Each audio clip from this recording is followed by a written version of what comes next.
एक माँ की संतानें, भाई दो अनजाने, रिश्तों की ये कैसी व्यथा है, अपने ही अपनों. Kerajaan Kutai. Letak geografis. Letak Kerajaan Kutai diperkirakan berada di daerah Muarakaman di tepi Sungai Mahakam, Kalimantan Timur. Sungai tersebut adalah sungai yang cukup besar dan memiliki beberapa anak sungai. Lokasi pertemuan antar Sungai Mahakam dengan anak sungainya diperkirakan adalah letak Muarakaman di masa lampau. Sungai Mahakam dapat dilayari dan dari pantai hingga masuk ke Muarakaman, sehingga sangat strategis untuk menjadi jalur perdagangan. Awal terbentuknya Kerajaan Kutai. Kerajaan Kutai pertama ini bernama Kerajaan Kutai Martadipura. Awal berdirinya dipimpin oleh Maharaja Kudungga bergelar Anumerta Dewa Warman. Nama Maharaja Kudungga ditafsirkan sebagai nama asli orang Indonesia yang belum terpengaruh budaya lain. Sumber sejarah prasasti Kutai. Keberadaan Kerajaan Kutai diketahui berdasarkan sumber berita yang ditemukan, yaitu berupa prasasti yang berbentuk yupa atau tiang batu berjumlah 7 buah. Prasasti yupa ini berangkat tahun 475 Masehi atau abad kelima, dapat dikatakan merupakan prasasti tertua di antara prasasti-prasasti yang ditemukan di Indonesia, sehingga sering dijadikan sebagai acuan awal masuknya bangsa Indonesia ke dalam zaman sejarah. Sistem ekonomi Kerajaan Kutai. Kehidupan ekonomi dari prasasti yupa adalah keberadaan sapi dipersembahkan oleh Raja Mula Warman kepada Brahmana. Keberadaan sapi menunjukkan adanya usaha peternakan yang dilakukan oleh rakyat Kutai. Sistem pemerintahan Kerajaan Kutai. Berikut beberapa raja yang pernah memerintah Kerajaan Kutai. 1. Raja Kudungga. 2. Raja Aswawarman. 3. Raja Mula Warman.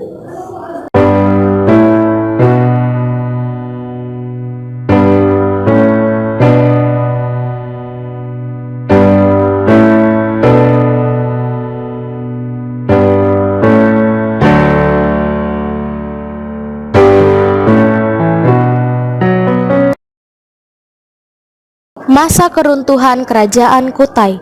Di dalam sejarah disebutkan bahwa Kerajaan Kutai runtuh saat Raja Kerajaan Kutai terakhir yang bernama Maharaja Darman Setia tewas di tangan Raja Kutai Kartanegara ke-13, Aji Pangeran Anum Panji Mendapa. Kerajaan Kutai Kartanegara selanjutnya menjadi kerajaan Islam yang bernama Kesultanan Kutai Kartanegara. Kutai Kartanegara selanjutnya menjadi kerajaan Islam sejak tahun 1735. Kerajaan Kutai Kartanegara yang semula rajanya bergelar Pangeran berubah menjadi bergelar Sultan dan hingga sekarang disebut Kesultanan Kutai Kartanegara. 2. Kerajaan Tarumanegara. Letak geografis. Menurut para ahli arkeolog, letak Kerajaan Tarumanegara berada di Jawa Barat di tepi Sungai Cisadane yang saat ini merupakan wilayah Banten. Kerajaan Tarumanegara berpusat di Sundapura yang saat ini dikenal sebagai Bekasi. Wilayah kekuasaan Kerajaan Tarumanegara hampir meliputi seluruh wilayah Jawa Barat dan Banten. Bahkan Kerajaan Tarumanegara juga memiliki pengaruh besar pada kerajaan yang ada di Jawa Tengah dan Jawa Timur. Awal terbentuknya Kerajaan Tarumanegara. Berdasarkan naskah Wangsakerta, Tarumanegara didirikan oleh Raja Dirajaguru Jayasinghawarman pada tahun 358 Masehi. Raja Dirajaguru Jayasinghawarman merupakan seorang maharesi atau pendeta dari Salangkayana di India. Dia mengungsi ke Nusantara karena kerajaan tempat asalnya ditaklukkan Kerajaan Magadha. Sumber sejarah Kerajaan Tarumanegara. Keterangan tentang Kerajaan Tarumanegara didapat dari beberapa sumber, baik dari dalam maupun luar negeri. Di antaranya sebagai berikut. Sumber dalam negeri berupa prasasti yang ditemukan di tempat-tempat berbeda namun tidak terlalu jauh satu sama lain. Berikut adalah beberapa prasasti peninggalan Kerajaan Tarumanegara. 1. Prasasti Cirateun. 2. Prasasti Jambu atau Koleangka. 3. Prasasti Pasir Awi. 4. Prasasti Kebun Kopi. 5. Prasasti Muara Cianten. 6. Prasasti Tugu. 7. Prasasti Lebak atau Cidanghyang. Dan yang terakhir 8. Situs Pasir Angin.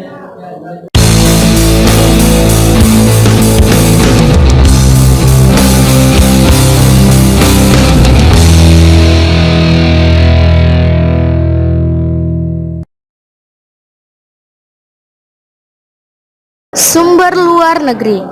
Sumber sejarah Kerajaan Tarumanegara ternyata juga didapat dari berita musafir Cina yang bernama Fa Hien. Musafir yang datang di Jawa pada tahun 414 Masehi membuat catatan tentang adanya kerajaan Tolomo atau Taruma. Istilah Tolomo ini tentu dimaksudkan pada Kerajaan Tarumanegara. Sumber sejarah dari luar negeri didapatkan dari berita musafir Cina yang bernama Fa Hien. Corak kebudayaan dan kepercayaan Kerajaan Tarumanegara. Diperkirakan setidaknya ada dua golongan dalam masyarakat. Pertama, golongan masyarakat yang berbudaya Hindu. Kelompok ini terbatas pada lingkungan keraton saja. Kedua, golongan masyarakat yang berbudaya asli yang meliputi bagian terbesar penduduk Tarumanegara.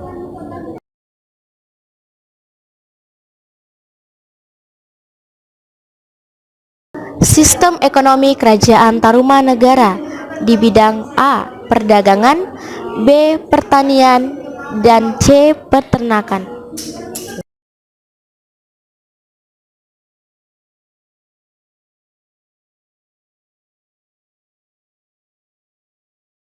Runtuhnya Kerajaan Tarumanegara. Tanda-tanda kemunduran Kerajaan Tarumanegara sudah dimulai pada masa kepemimpinan Raja Sudawarman. Hal tersebut didorong oleh beberapa faktor antara lain. 1. Raja Sudawarman kurang peduli terhadap masalah-masalah yang terjadi di kerajaannya, yang menyebabkan raja-raja bawahannya merasa tidak diawasi dan tidak dilindungi. 2. Pada masa pemerintahan Raja Sudawarman muncul pesaing Kerajaan Tarumanegara, yaitu Kerajaan Galuh. 3. Raja terakhir Kerajaan Tarumanegara adalah Lingawarman atau Raja ke-12 yang tidak memiliki putra, tetapi dia memiliki 2 orang putri. 4. Kerajaan Galuh memutuskan untuk memisahkan diri dari Kerajaan Tarumanegara. 5. Informasi yang didapat dari prasasti Kota Kapur atau 686 Masehi menyatakan bahwa Dapunta Hyang Sriwijaya Negara berubah melancarkan serangan kepada bumi Jawa karena dianggap tidak mau tunduk kepada Sriwijaya.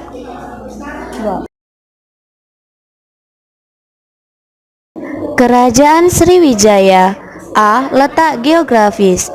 Letak Kerajaan Sriwijaya sendiri masih dipersoalkan hingga saat ini.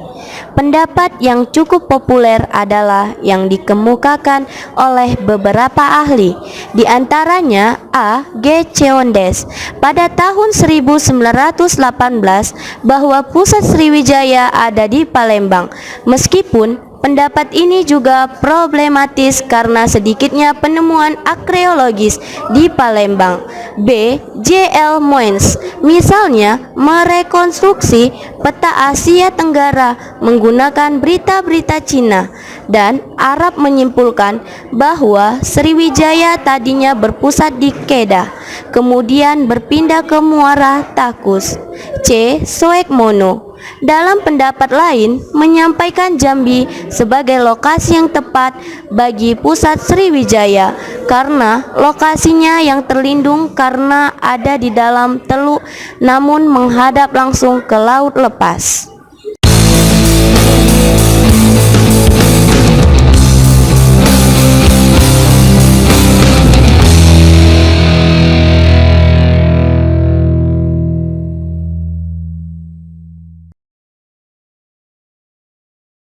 B. Latar belakang sejarah Kerajaan Sriwijaya. Kerajaan Sriwijaya merupakan sebuah kerajaan besar yang terletak di Sumatera Selatan. Menurut para ahli, pusat kerajaan Sriwijaya ada di Palembang dan diperkirakan telah berdiri pada abad ke-7 Masehi. Awalnya, Sriwijaya hanya kerajaan kecil. Sriwijaya berkembang menjadi kerajaan besar setelah dipimpin oleh Dapunta Hyang. Faktor-faktor yang mendorong Sriwijaya muncul menjadi kerajaan besar adalah sebagai berikut. 1. Letaknya yang sangat strategis di jalur perdagangan antara India dengan Cina. 2. Kemajuan pelayaran dan perdagangan antara Cina dan India melalui Asia Tenggara. 3. Runtuhnya kerajaan Funan di Indochina. Dengan runtuhnya Funan memberikan kesempatan kepada Sriwijaya untuk berkembang sebagai negara maritim menggantikan Funan. 4. Sriwijaya mempunyai kemampuan untuk melindungi pelayaran dan perdagangan di perairan Asia Tenggara dan memaksanya singgah di pelabuhan-pelabuhan. C. Sistem kepercayaan Kerajaan Sriwijaya. Kepercayaan masyarakat Sriwijaya yakni agama Buddha yang diperkenalkan di Sriwijaya pada tahun 425 Masehi. Itsing melaporkan bahwa Sriwijaya menjadi rumah bagi sarjana Buddha sehingga menjadi pusat pembelajaran agama Buddha, yaitu aliran Buddha, Mahayana dan Hinayana. Pendeta Buddha yang terkenal di Sriwijaya diantaranya adalah Dharmapala dan Sakyakirti. D. Sistem ekonomi Kerajaan Sriwijaya. Di dunia perdagangan, Sriwijaya menjadi pengendali jalur perdagangan antara India dan Tiongkok, yakni dengan penguasaan atas Selat Malaka dan Selat Sunda. Orang Arab mencatat bahwa Sriwijaya memiliki aneka komoditas seperti kapur barus, kayu gaharu, cengkeh, pala, kapulaga, gading, emas, dan timah, yang membuat Raja Sriwijaya sekaya raja-raja di India, sehingga Sriwijaya mendapat kepercayaan dari vasal-vasalnya di seluruh Asia Tenggara. E. Sumber sejarah Kerajaan Sriwijaya. A. Berita dalam negeri. 1. Prasasti Kedukan Bukit. 2. Prasasti Telaga Batu. 3. Prasasti Talang Tuwo. 4. Prasasti Karang Berahi. 5. Prasasti Kota Kapur. 6. Prasasti Ligor. B. Berita asing. Berita asing tersebut antara lain sebagai berikut. 1. Berita Arab. Dari berita Arab dapat diketahui bahwa banyak pedagang Arab yang melakukan kegiatan perdagangan di Kerajaan Sriwijaya. 2. Berita India. Dari berita India dapat diketahui bahwa raja dari Kerajaan Sriwijaya pernah menjalin hubungan dengan raja-raja dari kerajaan yang ada di India, seperti Kerajaan Nalanda dan Kerajaan Chola. 3. Berita Cina. Dari berita Cina dapat diketahui bahwa pedagang-pedagang Kerajaan Sriwijaya telah menjalin hubungan perdagangan dengan pedagang-pedagang Cina. Para pedagang Cina sering singgah di Kerajaan Sriwijaya untuk selanjutnya meneruskan perjalanannya ke India maupun Romawi.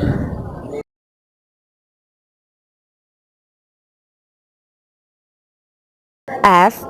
Kemunduran dan keruntuhan Sriwijaya. Kerajaan Sriwijaya mulai mengalami kemunduran pada abad ke-13 Masehi. Kemunduran ini terjadi karena adanya beberapa faktor. Di antaranya adalah faktor alam, ekonomi, politik, dan militer. Kerajaan Majapahit. A. Letak geografis. Kerajaan Majapahit dibangun di atas hutan terik sekitar tepi Sungai Brantas, berdalih sebagai pertahanan kerajaan karena Sungai Brantas adalah pintu keluar masuk untuk mengakses wilayah utama kerajaan di Jawa Timur, baik Kadiri maupun Singosari. B. Latar belakang sejarah kerajaan Majapahit.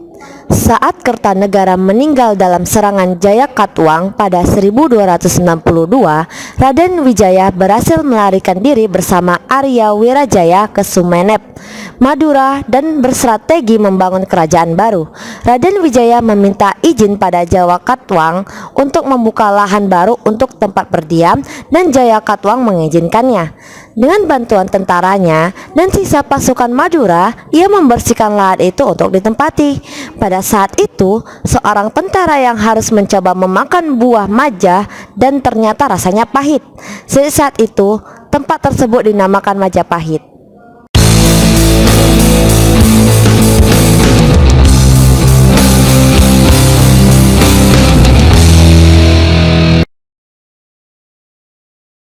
C. Sistem perekonomian. Majapahit merupakan negara agraris dan sekaligus negara perdagangan. Dalam bidang ekonomi, masyarakat di Pulau Jawa telah sebagian mengenal mata uang sejak abad ke-8 pada masa kerajaan Medang yang menggunakan butiran dan keping uang emas dan perak.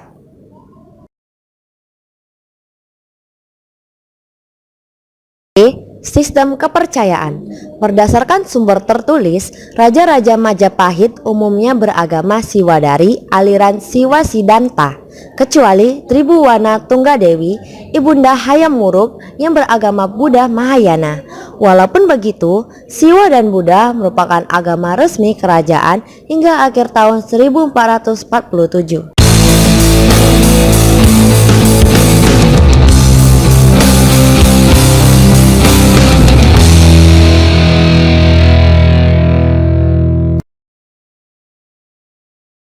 E. Perkembangan pemerintahan kerajaan Majapahit.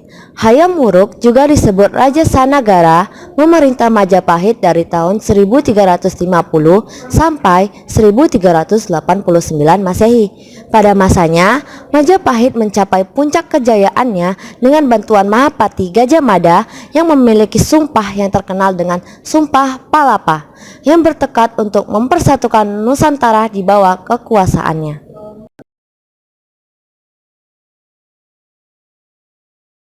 F. Proses keruntuhan kerajaan Majapahit. Faktor-faktor yang mendorong kemunduran kerajaan Majapahit sebagai berikut. 1. Sepeninggal Hayam Wuruk dan Gajah Mada, tidak ada raja-raja Majapahit yang cakap dalam memerintah. Kedua, adanya perang saudara yang dikenal dengan Perang Paregreg yang mengakibatkan melemahnya kerajaan Majapahit. Ketiga, dibaginya kekuasaan di dalam sistem pemerintahan yang didasarkan pada kekeluargaan atau lebih dikenal dengan tahun 1405 sampai 1406 nepotisme. Keempat, kemunduran bidang perdagangan disebabkan karena Majapahit tidak mampu lagi melindungi pusat-pusat perdagangan yang sangat luas itu. Kelima, pemberontakan yang dilakukan oleh seorang bangsawan Majapahit, Bre Kertabumi tahun 1468 dan ekspansi Kesultanan Demak ke wilayah-wilayah Majapahit baik di pesisir maupun pedalaman Pulau Jawa. G. Sumber sejarah prasasti kerajaan Majapahit. 1. Prasasti Taji Gunung. Kedua, Prasasti Sukamerta. Ketiga, Prasasti Kudadu. Keempat, Prasasti Waringin. 这么多年的兄弟，有谁比我更了解你？太多。